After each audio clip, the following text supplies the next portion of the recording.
애프터 이펙트의 동영상 사용법과 안티알리아싱, 마스크, 알파 채널에 대한 개념에 대해서 알아보도록 하겠습니다. 동영상 파일을 하나 불러와 보겠습니다. 인터넷에서 구할 수 있는 소스 파일을 가져와 봤습니다. 두 번 클릭했을 때 푸티지 창이 실행되면서 현재 어떤 소스인지를 볼 수가 있습니다. 이런 파일들은 인터넷에서 잉크드롭이라고 하면 소스들을 구할 수 있습니다. 유튜브 동영상을 다운받을 수 있는 툴로서 다운받으면 적절하게 쓸 수 있는 소스를 얻을 수 있습니다. 유료로 좋은 소스를 구할 수 있지만 유료 소스를 구하기 힘들기 때문에 유튜브 자료를 이용하는 것도 학습할 때 좋은 방법으로 추천합니다. 그 외에 다른 이미지 소스를 가져와 보겠습니다. 이와 같이 동영상, 이미지 등을 가지고 온 다음에 항상 컴포지션을 만들어서 합성을 하겠습니다. 1280720의 컴포지션을 만들었습니다. 자, 여기에 동영상이 올라왔습니다. 움직일 경우에 보면 자연스럽게 빨리 보여주기 위해서 픽셀을 흐리게 보여주고 있습니다. 해상도를 오토로 했기 때문에 적절하게 그때그때 바뀌면서 보여주는 것입니다. 다른 소스들과 다른 동영상들도 작업 편의를 위해서 올리겠습니다. 자, 인터넷에서 구할 수 있는 사진들로 채워보겠습니다. 이렇게 하다 보면 작업간에 많은 레이어들이 쌓이게 됩니다. 이렇게 작업간에 많은 레이어들이 쌓이게 되면 특별히 내가 이미지 작업만 할 때 동영상은 필요가 없다, 또는 동영상 작업을 하는데 이미지는 필요 없다, 이렇게 필요한 것들만 그때그때 숨겼다가 켰다가 할 수 있는 기능이 있습니다. 그게 바로 이 앞에 이 코줍 아저씨 버튼인데요. 가만 보면 코가 긴 아저씨가 벽에서 내밀고 있는 모양처럼 보이는 것 같습니다. 여기에 아저씨들을 끄고 마스터 버튼을 누르게 되면 그것만 숨게 됩니다. 반대로 이 레이어 버튼을 켜고 누르게 되면 그 새 레이어 버튼이 사라지게 됩니다.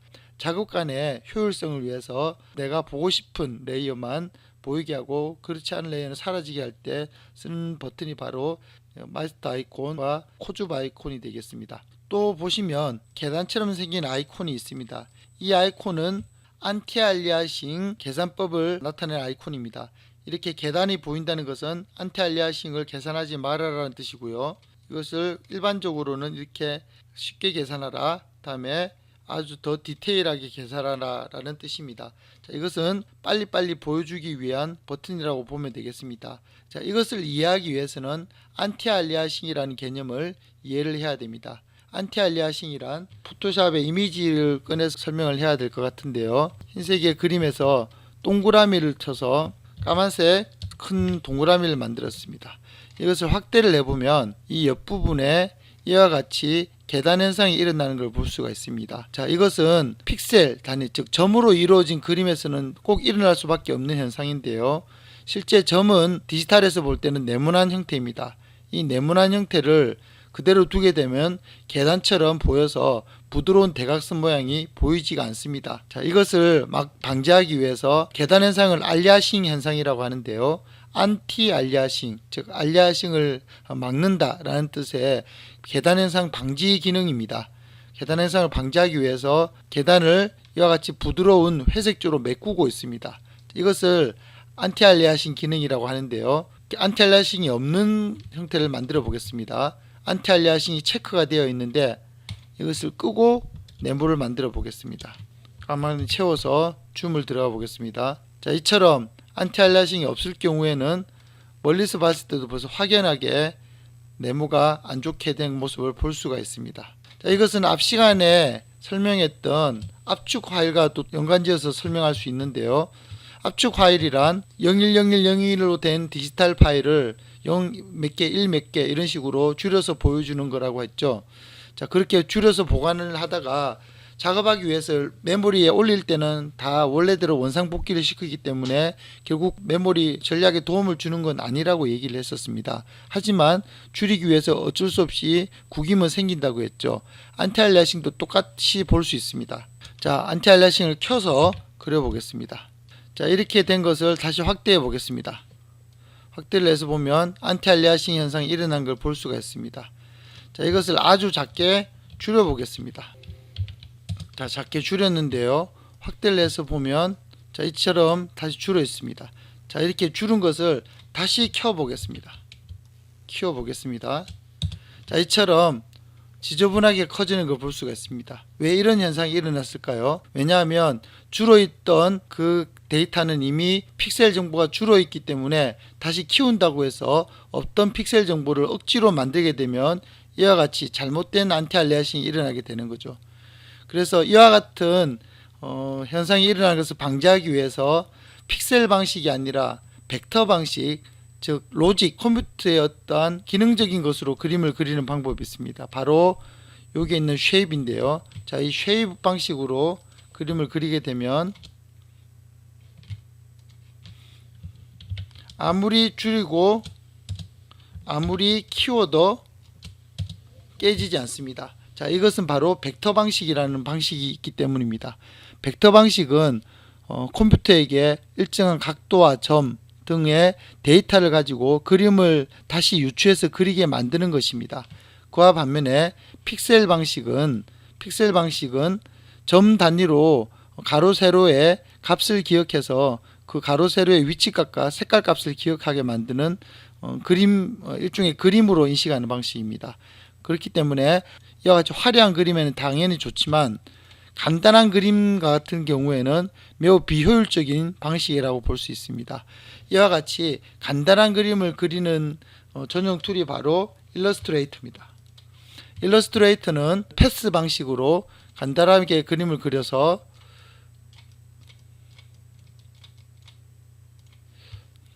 아무리 줄이고 다음 느려도 절대 그 부분이 깨어지지 않습니다.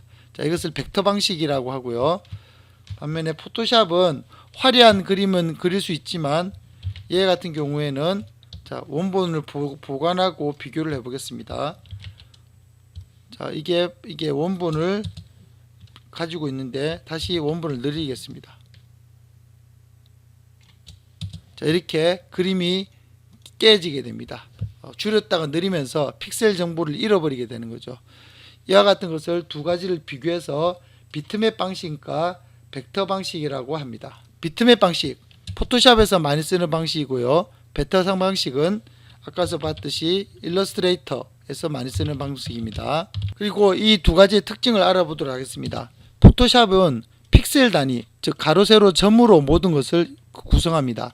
벡터 방식은 점이 아니라 도형으로서 인식을 합니다. 어떠한 도형이 있을 때 그 도형은 어떤 꼭지점을 구성하고 있는가, 이 꼭지점의 위치만 옮기면 얼마든지 그림을 바꿀 수도 있습니다. 자, 이와 같이 전혀 그림을 인식하는 방식이 다릅니다. 다음에 포토샵 비트맵 방식은 사이즈를 얘기할 때 가로 세로 점의 개수, 점 개수를 이야기를 합니다. 이걸 다른 말로 픽셀 점 개수라고 하는데요. 반면에 벡터는 크기를 이야기할 때 DPI 도트 퍼 인치라고 해서 1인치에 점 개수가 몇 개인지로 가지고 계산을 하게 됩니다. 1인치의 점 개수. 그래서 가장 출력할 때 많이 쓰는 방식이 도트 퍼 인치, 바로 이것을 얘기하는 겁니다. 그래서 300 dpi를 얘기하면 1인치에 점 300개가 들어가면 가장 출력하기에 양호한 인쇄물을 퀄리티를 얻을 수 있다고 보통 얘기를 합니다.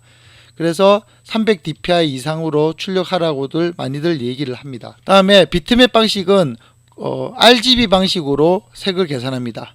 반면에 벡터 방식은 CMYK 방식으로 계산하기에 용이합니다. 물론 비트맵 방식도 CMYK로 계산하기도 하고 벡터 방식에서 RGBK를 계산하기도 합니다. 하지만 좀 더 적합한 것은 벡터 방식이 CMYK, 비트맵 방식이 RGB라고 얘기할 수 있겠습니다. 또 하나는 CMYK와 RGB에 어떻게 점이 계산되는지를 색이 어떻게 계산될지를 보도록 하겠습니다. RGB는 빨간색, 초록색, 파란색이 있는데 합칠수록 더 밝아집니다. 결국 세 개의 색이 합쳐지면 흰색이 됩니다. 이게 빛의 삼원색 합치는 방법이죠. 반면에 CMY는 샤이안, 마젠타, 옐로우라고 해서 각각의 색이 합쳐지면 결국에 검은색이 됩니다. 인쇄물 또는 그림 물감 합칠 때 쓰는 방식입니다. 그래서 빛은 합치면 합칠수록 더 밝아지고 물감은 합치면 합칠수록 더 어두워진다. 잉크는 어두워져서 감산혼합, 밝아져서 가산혼합이라고 얘기를 합니다. 다음에 비트맵 방식은 컴퓨터 웹 이미지 등 동영상 파일 작업에 적합하고, 벡터 방식은 출력물, 출판물 등 이미지, 텍스트 방식에 적합합니다. 즉 출력물에 쓰는 것입니다. 자, 요게 또 마지막으로 중요한 것이 있는데, 비트맵 방식은 매체별로 크기, 색이 다릅니다. 이걸 다르게 이야기해서 핸드폰 해상도가 일반적으로 1280720이라고 얘기들을 하는데, 가끔 사거리에 있는 큰 전광판도 1280720일 경우가 있습니다. 그때는 가로 세로의 픽셀 개수는 같지만 점 자체의 크기가 매우 큰 거죠. 점의 크기가 매우 커서 화면이 커 보이는 것을 얘기를 합니다.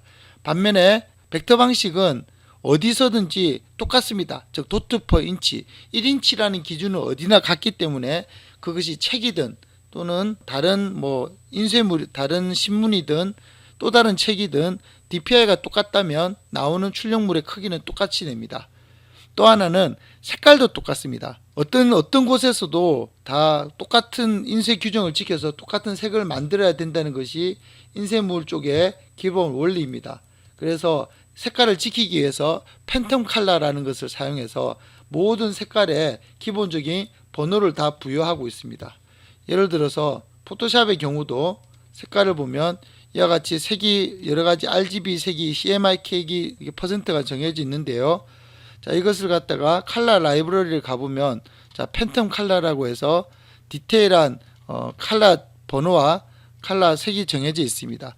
이 팬텀 컬러를 지킨다면 어디서든지 똑같은 색의 출력물을 얻을 수가 있습니다. 그렇게 똑같지가 않다면 출력소에 항의를 해도 됩니다. 그러면 컴퓨터에 있는 이 팬텀 컬러는 무엇일까요? 출력하기 위해서 편의를 위해 있는 것이지 실제 팬텀 컬러와 색이 다릅니다. 왜냐하면 기본적으로 CMYK와 RGB는 색이 같을 수가 없기 때문에 그렇습니다. 그래서 그거는 어쩔 수 없이 좀 편의적으로 작업하기 위해서 있을 뿐이지, 여기에 있는 샤이한 색과 여기에 있는 하늘색은 절대 같은 색이 될 수가 없습니다. 다만 화면상에서는 비슷한 색으로 보일 뿐입니다. 자, 이렇게 비트맵 방식과 벡터 방식이 또 큰 차이가 있는데요. 자, 이거는 확대하면 깨지고, 벡터 방식은 확대해도 깨지지 않습니다. 그러면 이것을 기억하면서 벡터 파일을 한번 열어보도록 하겠습니다. 자, 일러스트레이터에서 벡터 파일을 오픈을 해 보겠습니다. 자, 이 파일은 벡터 방식입니다. 벡터 방식이기 때문에 아무리 확대를 해도 깨지지가 않습니다. 자, 이미 포토샵에서 이 정도 확대했다면 난리가 났겠죠. 하지만 일러스트레이터에서는 아무리 확대를 해도 깨지지가 않습니다.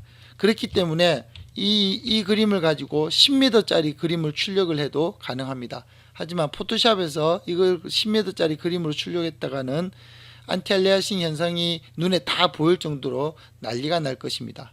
자, 지금까지 안티알리아싱을 설명하면서 비트맵과 벡터 방식의 이미지 차이점도 한번 알아봤습니다. 그러면 이 벡터 방식은 애프터 이펙트에서는 어떻게 적용되고 있는지 알아보도록 하겠습니다. 애프터 이펙트에서 벡터 방식을 열어보겠습니다. 똑같이 가져왔었습니다. 자, 스케일을 좀 키워서 보겠습니다. 확대를 해보겠습니다. 벡터 방식이기 때문에 절대 깨져서는 안 되죠. 하지만 안티알리아싱 현상이 일어나고 완전히 깨진 걸 볼 수가 있습니다. 이것은 왜 이러냐 하면 애프터 이펙트는 기본적으로 영상 작업용 툴입니다.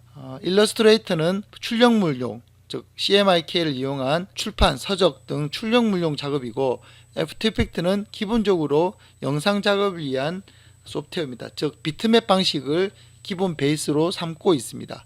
그렇기 때문에 일러스트레이터 파일, 즉 벡터 방식의 파일이라 할지라도 불러 들어오는 순간 비트맵으로 일단 변환을 합니다. 하지만 이것을 원래의 기능을 유지할 수도 있습니다. 바로 코즈 바지지 옆에 있는 이 해 기능인데요.